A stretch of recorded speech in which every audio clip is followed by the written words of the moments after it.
ប្រិមិត្តជាទីមេត្រីបាទទីបំផុតអាមេរិកបាទអស់ការអត់ធ្មត់ហើយថៅកែសេតវិមានលោកដូណាល់ត្រាំបានប្រកាសនៅថ្ងៃនេះក្តែងថាប្រតិបត្តិការយោធាដ៏ខ្លាំងក្លា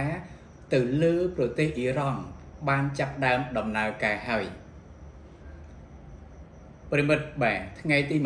28ខែកុម្ភៈឆ្នាំ2026នេះបាទទីបំផុតបន្ទាប់ពីអាមេរិកនិងអ៊ីរ៉ង់ចរចាគ្នាមិនត្រូវអំពីបាទកម្មវិធីផលិតអាវុធនុយក្លេអ៊ែរអាមេរិកចង់ឲ្យអ៊ីរ៉ង់ឈប់ផលិតសារធាតុអ៊ីរ៉ានីញ៉ូមនោះគឺជាប្រធានបទក្តៅដែលអាមេរិកតែងតែសង្កត់ទៅលើប្រទេសអ៊ីរ៉ង់ប៉ុន្តែថ្មីនេះបាទអ៊ីរ៉ង់បានប្រកាសក្តែងថាអ៊ីរ៉ង់នឹងមិនអនុញ្ញាតដោយឲ្យអាមេរិកគឺវាយប្រហារបានតាមស្រេចទៅចិត្តនេះទេនេះជាការបញ្ជាក់របស់រដ្ឋមន្ត្រីការបរទេសរបស់ប្រទេសអ៊ីរ៉ង់យើងទៅមើលសារវតាបន្តិចមុននឹងចម្បាតវេញែកនិងជម្រាបជូននៅព័ត៌មានដ៏មានគេហៅថាការផ្ទុះការចាប់អារម្មណ៍នៅលើពិភពលោកសារព័ត៌មាន3ទាំងអស់បានសម្រុកសរសេរនិងចុះផ្សាយនៅបញ្ហាសង្គ្រាមបានផ្ទុះឡើងនៅមជ្ឈមបូព៌ាសាជាថ្មីបទច្បាញ់រវាងអ៊ីស្រាអែលប៉ាឡេស្ទីននិងក្រុមហាម៉ាស់បាទក្រុមហាម៉ាស់ប៉ាឡេស្ទីនបានចាប់ដើមចុះសន្ធិសញ្ញាសន្តិភាពដែលមានអាមេរិកគឺជាអាញាកណ្ដាលជាមួយនឹងប្រទេសអ៊ីស្រាអែលនោះឥឡូវនេះតំបន់កាហ្សាបានស្ថិតនៅក្នុងដំណាក់កាលទី2នៃការអនុវត្តបទឈប់បាញ់ហើយអាមេរិកក៏បានចាប់ដើមចូលទៅផ្ដល់នូវជំនួយ UN ក៏អាចឲ្យរថយន្តជាច្រើនគ្រឿងចូលទៅក្នុងតំបន់សំខាន់នៃទីក្រុងកាហ្សាផងដែរអ៊ីស្រាអែលក៏បានអនុញ្ញាតឲ្យមានរថយន្តប៉ុន្តែនៅតែមានការតាមដានយ៉ាងយកចិត្តទុកដាក់ពីទីហ៊ាននៅប្រចាំការនៅទីក្រុងកាហ្សារបស់អ៊ីស្រាអែលផងដែរទេបាទយើងមកកាន់រឿងអ៊ីរ៉ង់និងសហរដ្ឋអាមេរិកបន្តិចអាមេរិកវាយអ៊ីរ៉ង់លើកនេះមិនមែនវាយម្នាក់ឯងទេគឺវាយចាប់ដៃគ្នាជាមួយនឹងប្រទេសអ៊ីស្រាអែលនិងអ៊ីរ៉ង់មិនដែលមានប្រវត្តិត្រូវរើគ្នាទេរាប់សិបឆ្នាំមកនេះប្រិមិត្តតាំងពីសង្គ្រាមលោកលើកទី2បានបញ្ចប់ទៅនៅឆ្នាំ1945នោះបាទមជ្ឈមបូព៌ាមានកូនសំណប់របស់អាមេរិកគឺអ៊ីស្រាអែលគឺជាប្រទេសតូចមួយដែលឈរជើងនៅកណ្ដាលនៃប្រទេសធំជាច្រើនតែងតែវាយប្រហារមកកាន់ប្រទេសអ៊ីស្រាអែលមួយនេះឥឡូវនេះបាទបន្ទាប់ពីវាយប្រហារទៅលើក្រុមហាម៉ាស់ប៉ាឡេស្ទីននៅតំបន់កាហ្សាអាចនិយាយបានថាជោគជ័យហើយប្រិមិត្តយើងនិយាយថាជោគជ័យទៅចុះដោយសារតែតំបន់កាហ្សាចាប់ដើមអភិវឌ្ឍហើយក៏ចាប់ដើមធ្វើការបានន័យថាអភិវឌ្ឍដូចជាហេដ្ឋារចនាសម្ព័ន្ធសំខាន់ឡើងវិញហើយដែរដូច្នេះអ៊ីរ៉ង់នេះបាន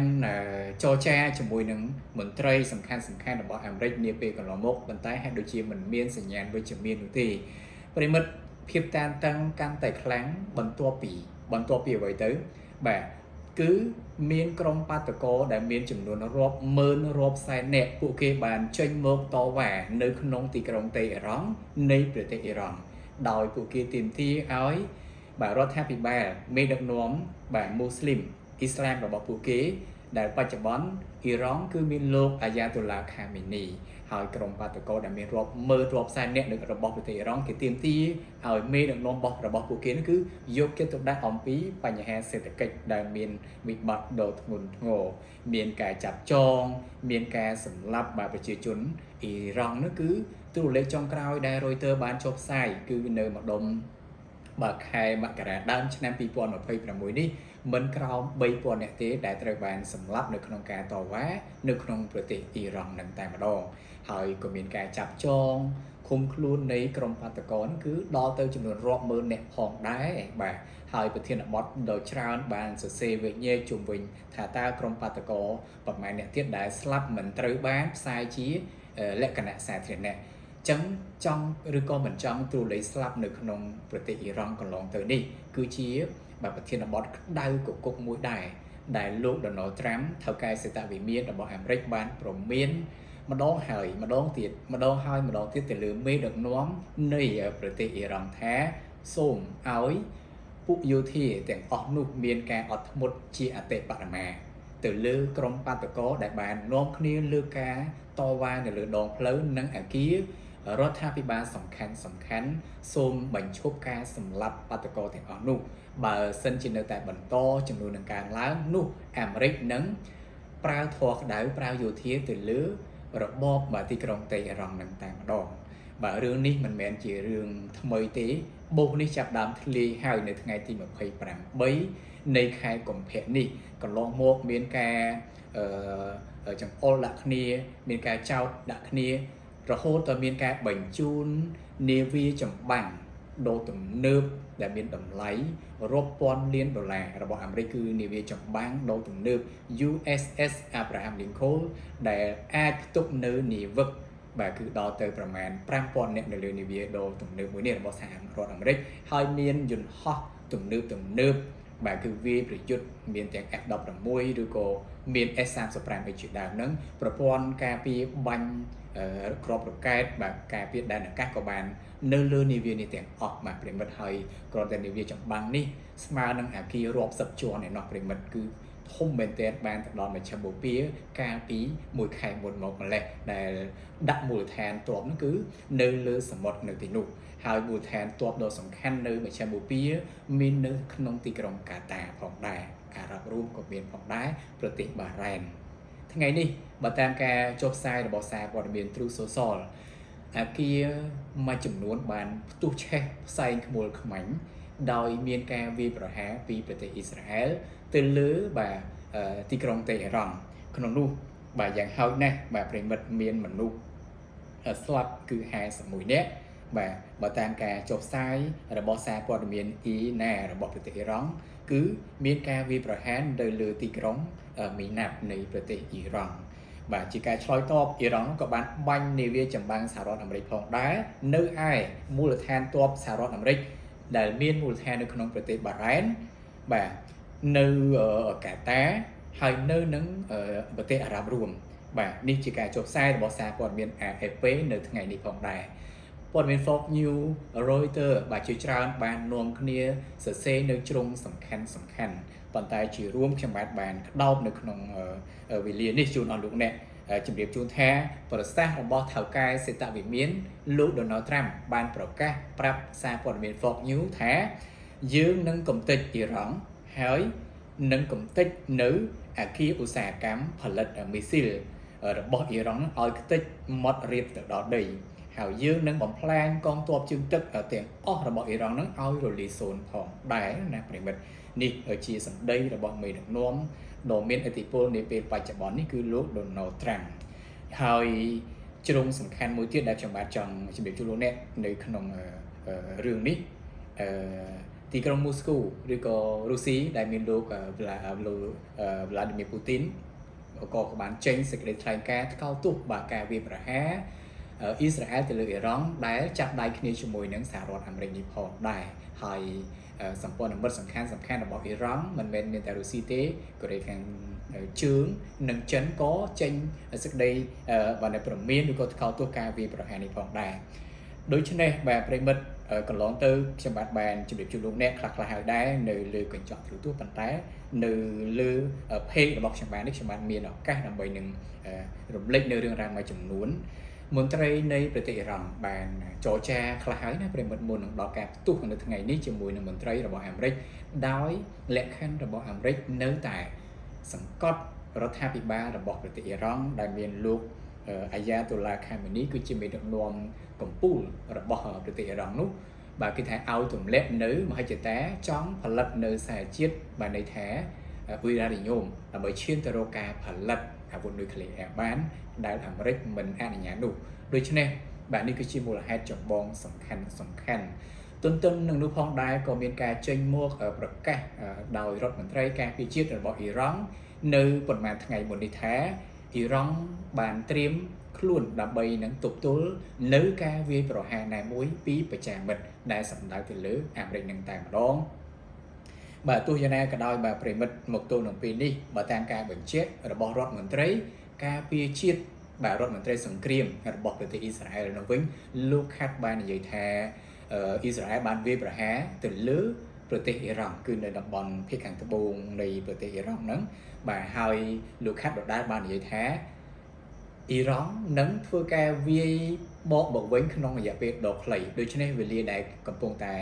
ផ្សាយព័ត៌មាននេះជឿជាក់ថាសង្គ្រាមរវាងអ៊ីរ៉ង់និងអ៊ីស្រាអែលកំពុងតែវាយប្រហារគ្នាយ៉ាងខ្លាំងរួចទៅហើយស្លាប់ប្រកបជាមានការកើនឡើងទៅតាមនោះផងដែរប្រិមិត្តដូច្នេះពិភពលោកសង្គ្រាមរុស្ស៊ីនិងអ៊ុយក្រែនមិនទាន់ចប់ផងបាទគេថាលើ4ឆ្នាំទៅហើយបាទគឺកិច្ចចរចាសន្តិភាពរវាងរុស្ស៊ីនិងអ៊ុយក្រែនមិនទាន់មានសញ្ញាណឡើយទេឥឡូវនេះអ៊ីរ៉ង់ឯនេះវិញក៏អាមេរិកបានទប់គេថាការអត់ធ្មត់ដេញបានចាប់ដើមវាយប្រហារហើយដែរកន្លងទៅប្រិមិត្តបានចាំដែរទេថាសង្គ្រាមរវាងអ៊ីស្រាអែលនិងអ៊ីរ៉ង់នោះបញ្ចប់ដោយអ្វីគឺបញ្ចប់ដោយអាមេរិកបានបញ្ជាឲ្យបានន័យថាកងទ័ពរបស់ខ្លួនបាទគេថាប្រើយន្តហោះ B2 Spirit ទៅទម្លាក់គ្រាប់បែកនៅទីតាំងមជ្ឈមណ្ឌលផលិតបាទសារជាតិផលិតនុយក្លេអ៊ែរបានណាចំនួន3ទីតាំងរបស់ប្រទេសអ៊ីរ៉ង់ហើយអ៊ីរ៉ង់ក៏បានប្រកាសបានន័យថាចុះចាញ់សង្គ្រាមអ៊ីស្រាអែលភ្លាមចាប់តាំងពីពេលនឹងមកហើយកន្លងមកអ៊ីស្រាអែលនេះបាន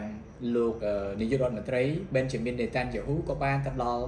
ទឹកដីសហរដ្ឋអាមេរិកយ៉ាងហោច2ដងទៅជួបលោក Donald Trump តែងតែរាយការណ៍អំពីរឿងរ៉ាវមួយចំនួនដែលប្រាប់ទៅលោក Trump ថាអ៊ីរ៉ង់មិនទាន់គេថាបញ្ឈប់មហិច្ឆតាឬក៏បំណងប្រាថ្នារបស់ខ្លួនក្នុងការផលិតបានន័យថាមីស៊ីលរយៈឆ្ងាយដែលបាញ់ទៅដល់ទឹកដីសហរដ្ឋអាមេរិកបានឬក៏មហិច្ឆតារបស់ខ្លួនទៅផលិតគ្រាប់គេថាបរមាណុយើងហៅថានុយក្លេអ៊ែរនោះដដែលទេអញ្ចឹងអាមេរិកប្រមានឲ្យថាមិនអនុញ្ញាតដាច់ខាតឲ្យអ៊ីរ៉ង់មានសិទ្ធិឬក៏បន្តសន្ធិសញ្ញាគឺផលិតនៅអាវុធនុយក្លេអ៊ែរបានជាដាច់ខាតឥឡូវនេះបានន័យថាកិច្ចចរចាក្តីបាទការប្រមានក្តីលែងមានទៀតហើយបានន័យថាសង្គ្រាមបានផ្ទុះឡើងជាស្ថាពរបាទគឺ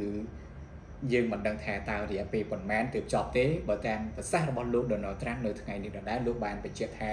សង្គ្រាមវាយទៅលើអ៊ីរ៉ង់នេះគឺជាសង្គ្រាមដ៏ខ្លាំងក្លាហើយត្រូវប្រមានឲ្យអ៊ីរ៉ង់ចុះចាញ់មើលមិនចុះចាញ់ទេគឺវាយឲ្យរហូតទាល់តែបានន័យថាទ័ពរបស់អ៊ីរ៉ង់ហ្នឹងគឺរលាយតែម្ដងតាក់ទងជាមួយនឹងកងទ័ពជើងទឹកបាទដូច្នេះបាទនេះគឺជាការវិវត្តនៅព័ត៌មានចុងក្រោយសម្រាប់បងប្អូនដែលទស្សនាបាទព័ត៌មានពីខ្ញុំបាទអផាណាអញ្ចឹងយើងនឹងវិវត្តជាមួយគ្នាថាតើសង្គ្រាមនេះរយៈពេលខ្លីឬក៏រយៈពេលយូរលោកត្រាំបានប្រកាសឲ្យថាមិនមែនមួយថ្ងៃពីរទេសង្គ្រាមវាយទៅលើអ៊ីរ៉ង់នេះណាប្រិមិត្តអាចមានរយៈពេលយូរយ៉ាងណាក៏ដោយបាទគេថាបើសិនជាតទល់1ទល់នឹង2អ៊ីរ៉ង់មិនមែនដៃគូរបស់បានន័យថាអាមេរិកនិងអ៊ីស្រាអែលទេប៉ុន្តែអ្វីដែលពិភពលោកព្រួយបារម្ភនោះគឺសម្ព័ន្ធមិត្តបាទបានន័យថាអ៊ីរ៉ង់គឺមានរុស្ស៊ីនៅក្នុងនឹងដែរក៏មានចិននៅក្នុងនឹងដែរប្រិមិត្តមុននឹងដល់សង្គ្រាមនេះផ្ទុះឡើងខ្ញុំបាទក៏ចង់រំលឹកនៅជ្រុងមួយទៀតបាទនាវា Abraham Lincoln របស់សហរដ្ឋអាមេរិកបានទៅដល់មជ្ឈមបូព៌ាបាទហើយរុស្ស៊ីនឹងក៏បានចាប់ដើមធ្វើសម្ពយុទ្ធយោធានឹងជាមួយនឹងអ៊ីរ៉ង់ផងដែរនៅប្រិមិត្តកាលពីសប្តាហ៍មុនហ្នឹងគឺរុស្ស៊ីបានចាប់ដៃជាមួយនឹងបាទអ៊ីរ៉ង់ធ្វើសម្ពយុទ្ធយោធាលក្ខណៈទ្រង់ទ្រាយធំនៅសមុទ្រផងដែរដែលមាននាវាចម្បាំងរបស់អាមេរិកនៅក្នុងមជ្ឈមបូព៌ានោះរួចជាស្រេចចិនក៏ចាប់ដើមបញ្ចេញអាការៈបានន័យថាគាំទ្រអ៊ីរ៉ង់ស្ទើរតែបើកចំហរដែរក្នុងរយៈកាលចុងក្រោយនេះចាំមើលថាតើបាទរុស្ស៊ីនឹងចូលមកជួយអ៊ីរ៉ង់ដោយរបៀបណាបាទចិននឹងឈរមើលអាមេរិកជាមួយនឹងអ៊ីស្រាអែលវាយអ៊ីរ៉ង់បានដោយរបៀបណាតើជាសំណួរទេណាប្រិមិត្តសង្គ្រាមនេះនឹងរុញឲ្យទៅដល់វិវត្តជាសង្គ្រាមលោកលើកទី3បានឬក៏យ៉ាងណាគ្មាននរណាទេដឹងទេមានតែរងចាំមើលតើព្រឹត្តិការណ៍នេះនឹងវិវត្តទៅជាយ៉ាងណាយ៉ាងណីយើងនឹងតាមដាននិងលើកយកវិវត្តជូនអស់លោកអ្នកអរគុណសម្រាប់ការតាមដានអស់លោកអ្នករាយការណ៍ពីខ្ញុំបាទផាណា